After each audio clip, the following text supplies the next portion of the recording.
How do you spend your time? Like, pagkagising, ano yung una mong gagawin? Ano yung una mong hahawakan?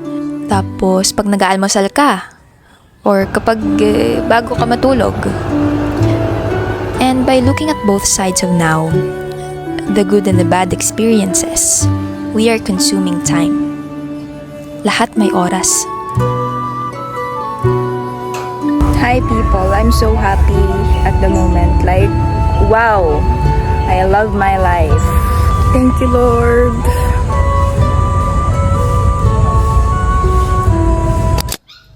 Hi mga bibe. Ang dami nila.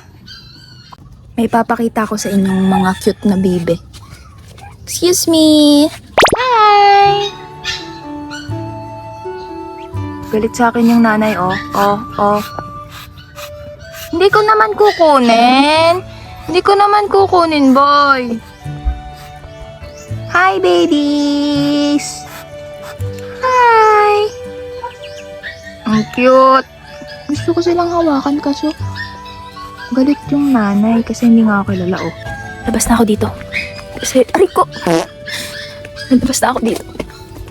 Bye, guys. Si OE.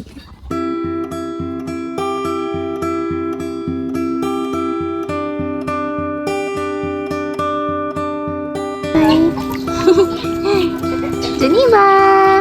So cute!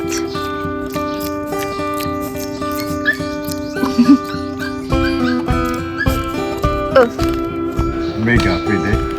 Hi people!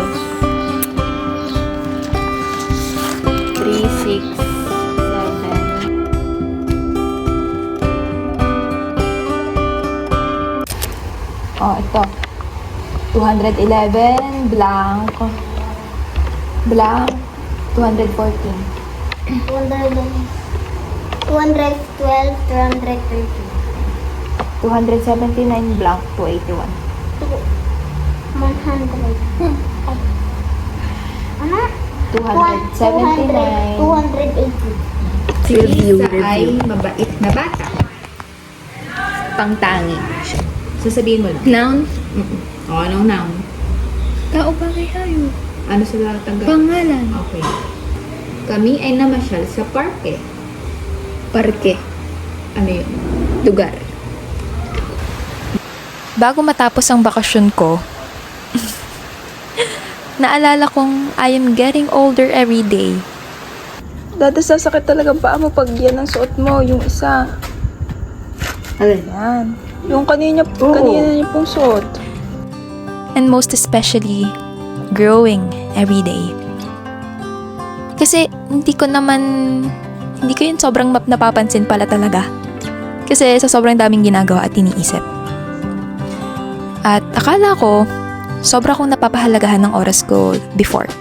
Kasi I've been practicing time management since I was in high school. Kung paano ko ipapasa yung mga requirements, tsaka kung paano ko pagsasabayin ng school orgs and everything, ganyan. Pero eventually, as you get older pala, mas pinipili mo talaga kung saan mo gagamitin ang oras mo sa mga bagay na magbibigay sa'yo ng tranquility. And just like choosing your best outfit kapag may ganap ka, choose who and how you'll spend your time then. It matters most kung paano natin kinokonsume ang energy na meron tayo. Hence, let's live our life wisely.